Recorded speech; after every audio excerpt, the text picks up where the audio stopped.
Mysuru helium cylinder ಸ್ಫೋಟ ಪ್ರಕರಣಕ್ಕೆ ಸಂಬಂಧಪಟ್ಟಂತೆ ಕೆಆರ್ ಆಸ್ಪತ್ರೆಯಲ್ಲಿ ಗಾಯಾಳುಗಳಿಗೆ ಚಿಕಿತ್ಸೆಯನ್ನ ನೀಡಲಾಗ್ತಾ ಇದೆ. ಕೆಆರ್ ಆಸ್ಪತ್ರೆಗೆ ಸಚಿವ ಎಚ್.ಸಿ. ಮಹದೇವಪ್ಪ ಭೇಟಿಯನ್ನ ಕೊಟ್ಟಿದ್ದಾರೆ. ಭೇಟಿಯನ್ನ ಕೊಟ್ಟು ಗಾಯಾಳುಗಳ ಪರಿಸ್ಥಿತಿಯ ಬಗ್ಗೆ ಮಾಹಿತಿಯನ್ನ ಪಡೆದುಕೊಂಡಿದ್ದಾರೆ ಸಚಿವರು. ಕುಟುಂಬಸ್ಥರಿಗೆ ಎಚ್.ಸಿ. ಮಹದೇವಪ್ಪ ಸಾಂತ್ವನವನ್ನ ಹೇಳಿದ್ದಾರೆ. ಯಾರು ಕೂಡ ಭಯಪಡುವಂತಹ ಅಗತ್ಯತೆ ಇಲ್ಲ, ತನಿಖೆ ಸಾಗ್ತಾ ಇದೆ. ನಿಮ್ಮ ಆರೋಗ್ಯದ ಮೇಲೆ ಗಮನ ಇರಲಿ, ಸರ್ಕಾರದಿಂದ ಏನೆಲ್ಲ ಸಹಾಯ ಮಾಡೋದಕ್ಕೆ ಸಾಧ್ಯವಾಗುತ್ತೋ ಅದೆಲ್ಲವನ್ನ ನಾವು ಸಹಾಯ ಮಾಡ್ತೀವಿ ಅನ್ನುವಂತಹ ಭರವಸೆಯನ್ನು ಕೂಡ ಕೊಟ್ಟಿದ್ದಾರೆ ಸಚಿವರು.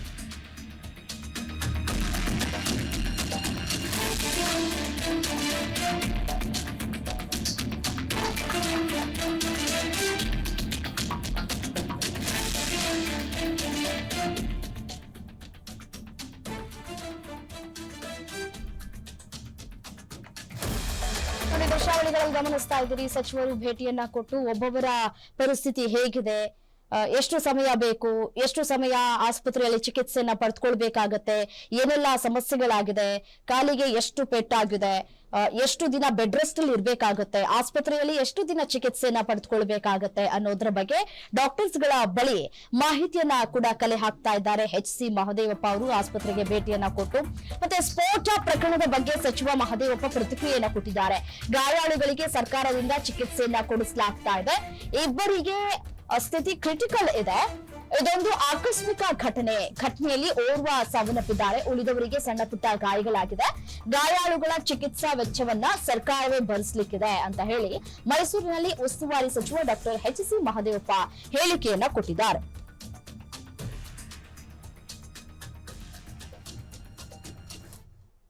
ಸರ್ಕಾರ ಮಾಡ್ತೀವಿ, ಆಮೇಲೆ ಮುಖ್ಯಮಂತ್ರಿಗಳು ಹೇಳಿದ್ರು ನೋಡಿ, ಆಮೇಲೆ ಇದ್ರೆ ಪರಿಹಾರ ಘೋಷಣೆ ಮಾಡೋಣ ಅಂತ.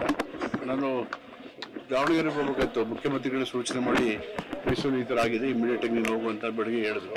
ಸೊ ಖರ್ಚು ವೆಚ್ಚ ಎಲ್ಲ ಸರ್ಕಾರ ಸರ್ಕಾರಿ ನೌಕರರಿದ್ದಾರೆ, ಊರಿಗೆ ಹೋಗಿ ಅಲ್ಲಿ ಚಿಕಿತ್ಸೆ ಕೊಡುವಂತ ಶಿಫ್ಟ್ ಮಾಡೋದು ಮಾಡ್ಬೋದು ಅಂತ ಕೊಟ್ರೇಶ್ ಅಂತ ಒಬ್ರು ಗಾಯಾಳಿದಾರಲ್ಲ, ಮಾತಾಡಿದ್ರೆ ಅವ್ರಿಗೆ ಅವ್ರವ್ರ ಕುಟುಂಬಕ್ಕೆಲ್ಲ ಮಾತಾಡಿದೆ.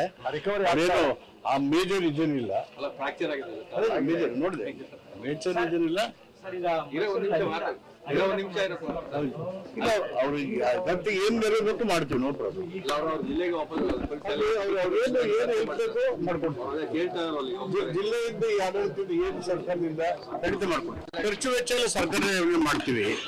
ಆಮೇಲೆ ಮುಖ್ಯ